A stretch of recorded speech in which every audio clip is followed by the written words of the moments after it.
Chapter 63. Chandra Nalaar. She planeswalked back to Ravnica because she wasn't sure where else to go. She returned to 10th District Plaza and the ruins of her former home in the embassy of the Guildpact for the same reason. She could go home to Kaladesh, to her mother. She could go find Nisa on Zendikar. She supposed she could do a lot of things, but for the moment, she sat down on a block of fallen marble and stared into the middle distance, trying to clear her mind, trying, if such a thing was possible, to cleanse her soul. She had no idea how long she'd been sitting there, amid the dust and debris. She wasn't even sure what day it was anymore. Nothing had been fixed, nothing had been settled, but eventually, mostly, because her back was stiff and her ass was sore, she stood. "Chandra!" It was Jace. "I've been looking everywhere for you." "All right," Chandra murmured, barely responsive. "You were off-world. It wasn't a question." "Uh-huh. Were you on Kaladesh?" She shook her head. "Well, where then?" In fact, she had been on Ravnica, lying across the long wooden bar, long after the tavern, whose name she couldn't quite remember, had closed. The ogre bartender had taken some pity on the tiny girl, and had hoisted her up and left her there to sleep off her drunk. Now, someone was splashing water on her face. She sputtered and muttered, "Stop it, stop it."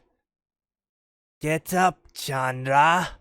I need your help." Chandra opened one crusty eye and looked up. She had to search through the gloom to squint at what eventually turned out to be Broska. "Get up," repeated the Golgari Queen. "Why?" "I told you. I need your help." "For what?" "I've found Dovin Ban." In an instant, Chandra was on her feet. Within a few seconds of that, she was actually able to resist the need to vomit. She swallowed back the bile and choked out, "Where is he?" "Some place called Zinara, on a plain I've never been to called Regatha." "I know it, but why would Bond go there? And how do you know?" "I may not know Regatha, but I know Ravnica. Here, the Golgari know everything, for here we are everywhere, just beneath the surface." "I thought that was House Demir." "I have been known to trade for information with the spies of Demir as well. We are one of their major sources, and when necessary, they are one of mine." "And how does that lead you to Bond being in Zinara?" "Bond kept a safe house there. He had notes in his office, showing notations about how to improve security for the place. The notes were in code, but after my people recovered the papers, the Demir were able to break the code. It was an exchange of information for a common cause. Cost me less than I would have thought." Chandra shook her head. "Bond's not that sloppy. Believe me, code or no code, he'd never leave any papers behind that could track his movements." "Maybe not, but I wonder, how confident was he when he went to guard the immortal sun? How desperate was he when he was blinded? You were there. What do you think?" "I don't know. I tracked him to Kaladesh with Vivian Reed. He had been there, and he was hurt, but he planeswalked away again." "That's what we figured. But Regatha, it's hard to believe he'd choose to hide in a world where I'm actually someone. Someone? Chandra sighed. I was once the abbot of Carol Keep, which isn't far from Zinara. Vraska smirked. You were an abbot? You? It's not that funny. If you say so. Is there any reason why Bon might go there? Well, I suppose he might have decided it was the last place I'd look for him. Plus, the bastard might fit in well with the order there. Still, he just wouldn't have left clues behind, no matter how confident he was, no matter how desperate he became. No clues he didn't want us to find, at least. Look, it's possible Regatha could be a feint, even a trap. But I have to try. I don't know if you've heard, but I've been tasked by the other 9 guilds to kill him, and it wasn't a request. Yeah, I may have gotten wind of some of that. Then you see my dilemma. Yeah. I could use someone who knows Regatha, someone to watch my back. We both know how insidious Bon can be. Plus, he's injured, cornered, dangerous. If he's there, and if he's not, it's a wasted trip. You have something better to do. Chandra thought about that for a long time. No, he said finally. There is literally nothing better for me to do than kill Dovin Bon. Don't get too enthusiastic. Remember, Bon is my kill. Has to be if I'm ever going to cement my truce with the other 9 guilds. Are we clear on that? Because if we're not, you're not coming. Chandra found herself extremely reluctant to agree to those terms. I don't need her permission, damn it. Her vehemence actually caught her off guard. Wait, this is exactly what everyone keeps asking me. Am I the type to hunt down a blind man and assassinate him? In cold blood. Even if it is Dovin Bon, Jace, Ajani, Kaya, and the rest are right. That's not me. Or is it? No. No. No. Before her disturbing mental pendulum could swing back the other way, Chandra quickly promised that she'd let Vraska finish Bon off. Minutes later, they were both on Regatha. Vraska did look a little lost, but Chandra knew the city, and it wasn't hard to locate the only blind Vidalcan, or really the only Vidalcan at all, in Zinara. He was, in fact, holding up in a house provided by the Order, or so multiple sources confirmed. It's still too easy, Chandra warned Vraska. I don't know if he's really here or not, but if he is, it's definitely a trap. For anyone, or just for you? Chandra shrugged. She really wished she had brushed her teeth. A shower wouldn't have been a bad idea either. But I suppose I don't have to smell fresh to confront Bon. Are we going or not? Vraska asked. Or rather, are you coming with me or not? Yeah, I'm coming. Of course. The supposed safe house overlooked a lake of molten lava. They watched it for an hour from 100 yards away, using a telescopic spell to maintain a clear view. But the door never opened, and the windows were shuttered, so they still hadn't confirmed Bon's presence when a tiny plume of smoke briefly emerged from the chimney. Well, someone's in there, Chandra said. No guarantee it's Bon. Guess it's time to find out. How do we approach this? They discussed their options. There was much back and forth, but eventually they agreed on a plan. It began with Chandra walking right up to the front door and unleashing a fireball big enough to blow the portal wide open. She stepped inside through the flames, and Bon was there, standing behind a kitchen counter with the rear door of the house at his back. The white bandage around his eyes gave him a look of permanent surprise, but his voice belied his appearance. "It took you rather longer to find me than I anticipated, Nalaar." "So this is a trap," she said, casually unconcerned. "Not the kind you mean. As usual, you assume that my feelings toward you are no different than your feelings toward me. And as usual, that is not the case, for I have no feelings toward you, unless perhaps contempt counts." Chandra could feel her anger rising already, and not just her truly righteous anger toward Bon. This anger that had been building for days, anger toward Bolus, toward Liliana, even toward Gideon, for the crime of dying. Her hair was already aflame, her eyes burned brightly. "If it's not a trap, then what?" she growled. "It is a place where I hope to teach you a lesson about how fruitless it is for you to hunt me. If I cannot convince you here, I will planeswalk to another world and seek to convince you there. And if not there, a third world, or a fourth. My options are limitless, because, unlike you, I do not enter any scenario unprepared, especially since you are so ridiculously easy to prepare for."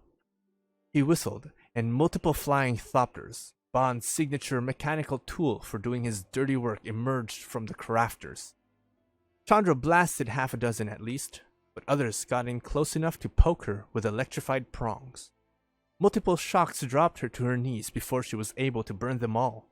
Furious and in pain, she fired a blast at their maker, but Bon ducked behind the fireproof stone counter. She fired another blast at the ceiling above him, causing flaming debris to fall. She half expected him to planeswalk then, but she saw that the back door was now slightly ajar. She scrambled to her feet and raced across the burning room. Outside, more thopters waited. With more space to work, she was able to blast nearly all of them. But the flying devices had more space too, and once again a few managed to prod her with their electric stings. She screamed and burned them. Bon, meanwhile, slowly backed away, putting some distance between himself and Chandra. She noted to herself that if he went too much farther, he'd step off the ledge and into the lava lake behind him. But blind or not, he somehow knew exactly how far he could retreat, pausing beside a stone bench that Chandra guessed was as fireproof as his kitchen counter. "Are we finished for now?" he shouted. "Though it is clear you have learned no lessons today. Perhaps I've planted a seed that will bloom upon our next confrontation. Even someone as thick as you, Nalaar, must have the capacity to comprehend her own inadequacies eventually."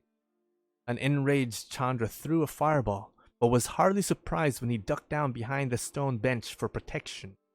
No, it was Bon who was surprised, because per their plan, Vraska was crouching behind that bench, cutlass drawn.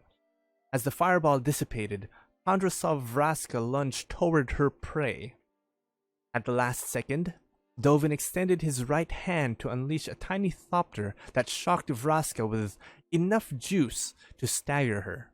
Still, her sword came down, slicing off that extended hand. Bon screamed and grabbed his bleeding wrist with his remaining hand.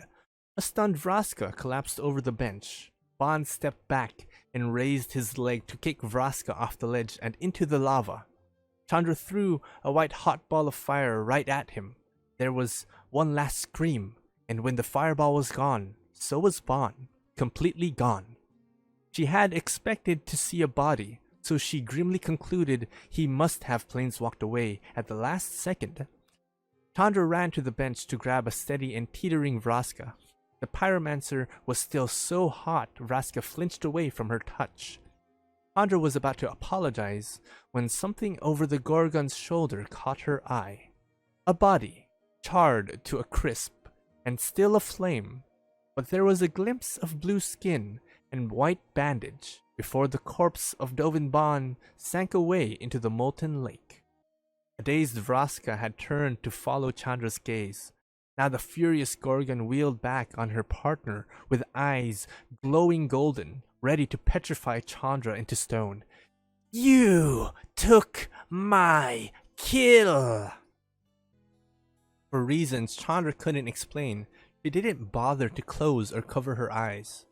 "Worse," Vraska shouted, though the glow began to fade from her eyes. "You incinerated and lost the body, and with it the proof I needed. I came prepared with a spell that would have calcified his corpse, allowing me to carry it back across the blind eternities. But now I'll have no end of trouble with Niv Mizzet and the guilds. They already don't trust me." Somewhat chastened, though perhaps not quite as chastened as she should be, Chandra said, "I'll vouch for you with Niv and everyone. I promise." And look, Chandra pointed at Bond's severed right hand lying on the ground at their feet. Magics must exist that can identify that as Bond's. Vraska looked somewhat mollified. Grumbling to herself, she picked up the hand and cast her calcification spell upon it. "This better work," she said. "Looks like it's working." "I don't mean the spell. I mean using the hand as proof." "It will," Chandra said. "They're still not going to like it that I didn't take out Bond personally." "I'll make them understand. He was always mine to kill. For you, it was a job. For me, it was very, very personal." "I never should have brought you along," he groused before planeswalking away. Chandra hesitated. "I did it. I killed Dovin Bond.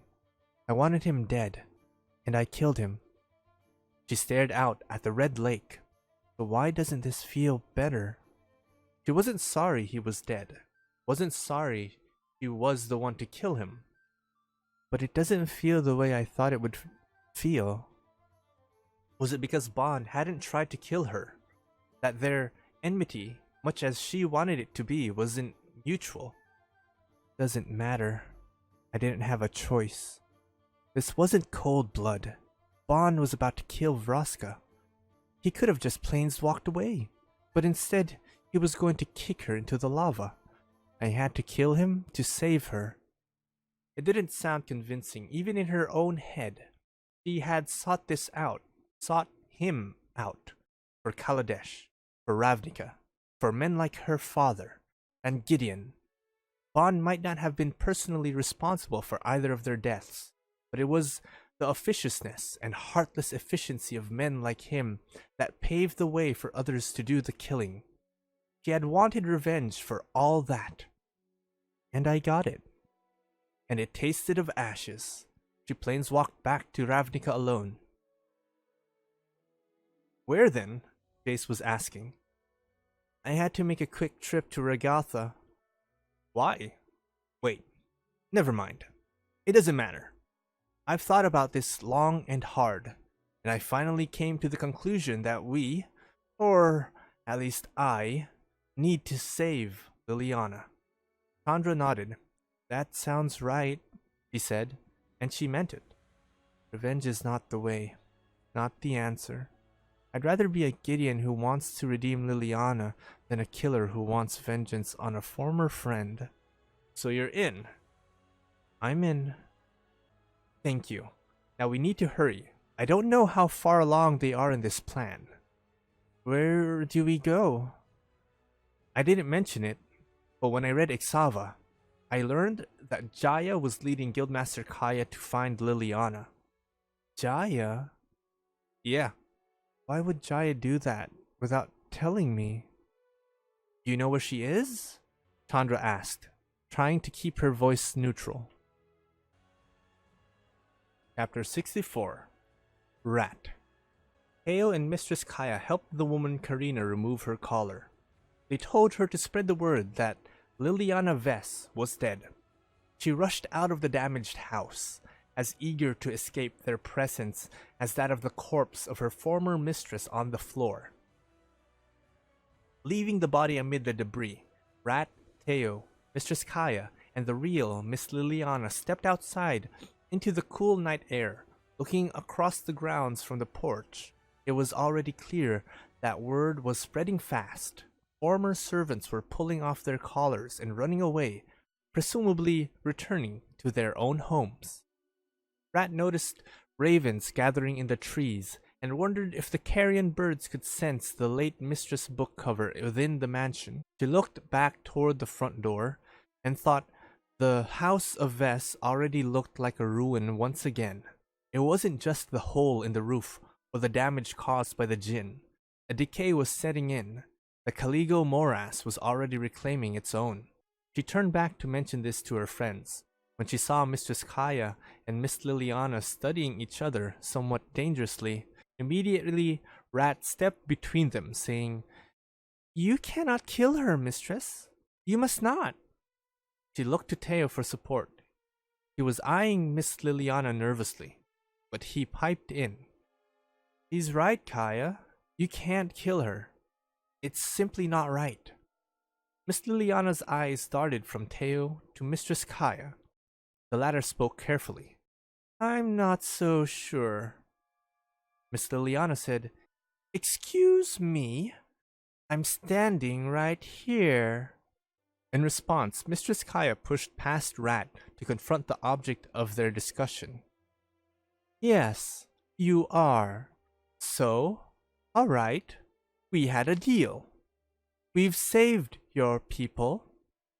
Are you ready to die?" Miss Liliana looked stunned for the briefest of moments, but then a look of contempt passed over her face. She stepped off the porch and onto the lawn. In a matter of seconds, the grass beneath her feet withered and died, while the skin around her neck healed. Then she turned to face Mistress Kaya and said, "I am now, assuming you're ready to kill me." "I'm not sure why I wouldn't be," Mistress Kaya said. "We all saw how much you enjoyed the djinn's torment of the other Liliana. To me, you seem evil enough to kill." "Somehow," Miss Liliana said, with her head held high and a haughty air, "I can't bring myself to disagree." Rat stepped off the porch to join her. "Please, Mistress Kaya, you're looking at it the wrong way. No one said she's perfect, but she could be a lot worse." "That's hardly an argument for keeping her alive." "Who's arguing with you?" Miss Liliana said. Rat pointed at the small purse on Liliana's belt that contained the chain veil. "She could have used the veil to kill Mr. Zahid. She probably could have used it to kill us all, but she didn't. We had to talk her down, but she made the right decision every time, in the end. Just like she made the right decision with the dragon in the end. She's on a path to redemption. I know it." Mistress Kaya shook her head. "Rat, how could you possibly know that?" "Zahid will have his vengeance." They were still in the thick of it, but Rat just couldn't resist any longer. The egg, her chance at a cure, was right there. On the end table, right next to the book and the shards of sapphire, right there. Just begging, snatched up. So Rat snatched it up. Since they could see her anyway, neither Teo nor Mistress Kaya noticed that anything had changed. And Miss Liliana wasn't looking her way, but she saw the looks on the faces of Mistress Bookcover and the old servant. They weren't looking through her. She knew what that looked like. "No, they're looking at me. They see me. It works." "Yes, they do, child," said a new unfamiliar voice, sounding deep in her mind. Rat's eyes swept the room. For a second, she thought the voice might belong to the djinn. Then she looked down, somehow knew the gem was the source. But to be sure, she thought back. "Did you just speak, Mr. Egg?" "I did. I am the essence of the spirit gem. That's great! I love this gem. Though it's kind of hard to believe that something this wonderful could belong to that awful dragon, you know? He stole it. He never appreciated or understood its true power, but it affected him nevertheless. It revealed him for what he was, right? Exactly, child. The spirit gem can reveal its possessor's true best self. For Bolus, his was still a nightmare. But for you, it's cured me. For the moment. Meaning, it's going to wear off? Meaning, somebody else needs it more. Somehow, Rat knew Mr. Egg meant Miss Ravenhair, that she needed the gem to find her true best self. Rat stared down at the bauble she held in her hands, the bauble that in turn held all her hope for a normal life. You want me to give you up? But you're so shiny, and with you, the decision must be yours, given freely. What does your true best self tell you to do? Rat was silent for what seemed like a very long time, but probably wasn't very long at all. You sure played dirty, Mr. She turned and called out, Miss Liliana, over here! Then she tossed her the egg. I guess she needs it more. Mistress Kaya shook her head. Rat, how could you possibly know that? I just have this feeling, you know? A strong feeling. Wheels were turning behind Miss Liliana's dark eyes. All right, said, crossing her arms. I gather the two of you have an invisible friend. Where is she, then? Here? She squinted in Rat's direction, and then suddenly her eyes went wide, and she gasped. It's you! The girl who gave me back Ugins? Who gave me back the spirit gem? Rat was thrilled. He attempted a fairly awkward curtsy, and then pointing at the gem, said, I call it Mr. Egg. Heyo said, Wait, he can see you? I can see her, Miss Liliana whispered. Rat was so excited she started jumping up and down, jingling her bells. That's pretty amazing. Not a lot of people can do that on their first try. Not a lot of people can do it at all, really. My name's Araithia Shakta, but you can call me Rat. Everybody does. I don't mind it at all. Rat. The name kind of fits me, you know? I'm from Ravnica, and I'm not a planeswalker, so it's also pretty amazing that I'm here, right? But Mistress Kaya brought me, and when I think about it, I think maybe I was brought here for a reason. Maybe?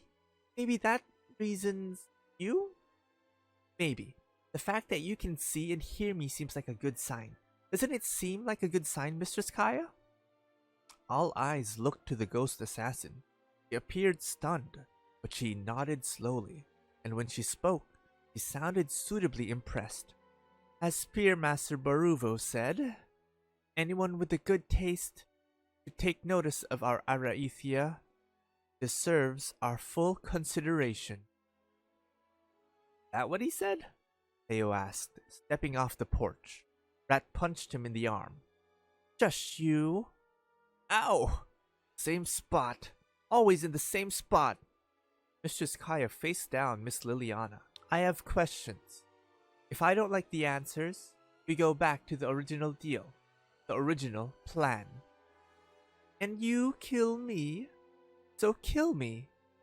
I won't be interrogated. Be interrogated, Rat said. What's the harm? This seemed to stump Miss Ravenhair. She turned a dark glare from Rat to Mistress Kaya, but then said, Fine. Ask your questions. You were Gatewatch. Is that a question? No. You were Gatewatch, but you went to work for the dragon. Why? He had taken control of the contract on my soul. Defying him meant my certain death. Rat interjected, and she still defied him. Hush, Rat. I mean it, Mrs. Kaya said. still glaring at Miss Liliana. So, you traded other lives for your own? Miss Liliana didn't even pause. Yes, I did. Though, now she paused. Or, no, she didn't pause. She simply stopped talking. Though, I don't want to make excuses. I traded other lives for my own. Though, she looked down, addressing the turf. Though, I tried to mitigate the carnage. Bolus insisted I use the Eternals to kill, but I gave them as little agency or guidance as I could manage without disobeying his orders, as disobeying would have resulted in my death.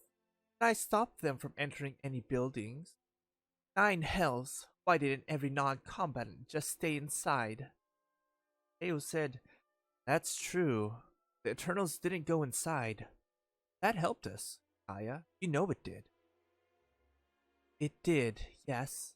But the Elder Spell, do you know that was coming? I learned about it that morning, yes? You let Planeswalkers die. Rather than die myself, haven't we covered this?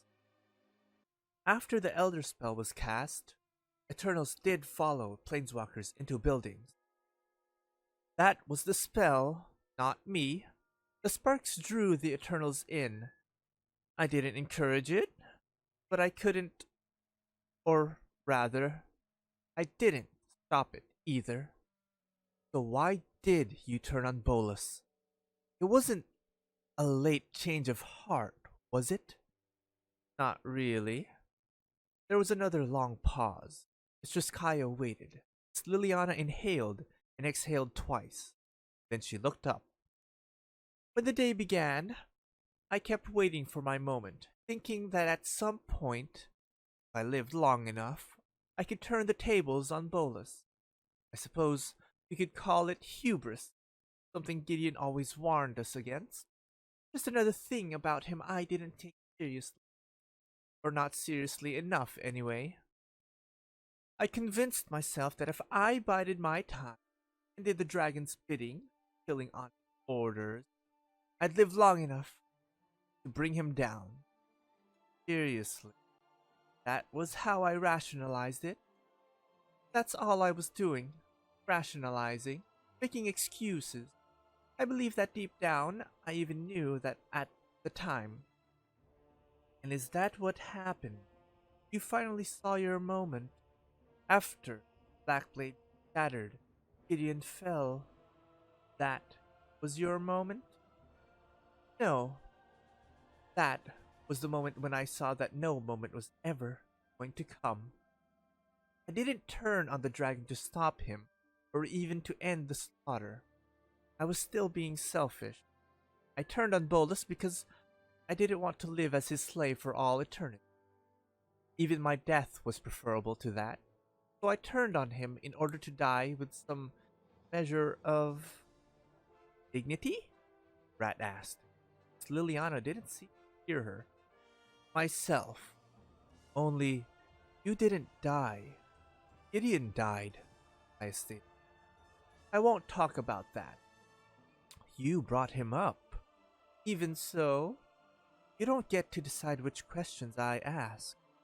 Yet I very much get to decide which questions I answer. How you respond to my responses, or lack thereof, is your business. What I choose to say or not is mine. Then answer this. You plan on living through your attack on Bolus? I did not. I'm honestly not sure I plan on living through this conversation. I appreciate your candor. While it lasted, I'm done now. Liliana turned back toward Rat, saying, I hope you're satisfied. He looked immediately confused. Wait, where'd the girl go? Theo said, still in the same place. You have to focus on her. If you lose focus, even for a moment, she'll disappear. At least, to you. Aya and I can always see her. Sounded pretty darn proud of himself. Miss Liliana concentrated. Didn't take her long. Rat promptly appeared and said, Hi, ready to live again? Miss Ravenhair scowled. I gather you believe I should. I know you should, Rat shouted, and then more quietly said, I also know you don't think so. But here's the thing. It's like some big cosmic irony, right?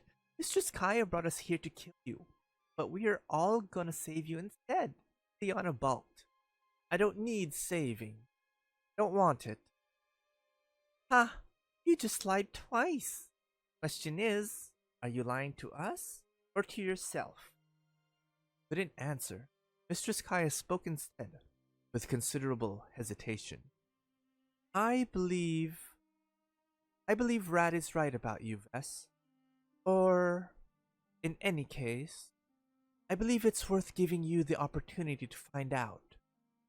Rat's grin widened, and she pushed on. I am right about you, Yana. You need to come with us, with Mistress Kaya and Teo and me. Now Mistress Kaya and Miss Liliana both balked. Wait a minute, Rat. I'm not going anywhere with...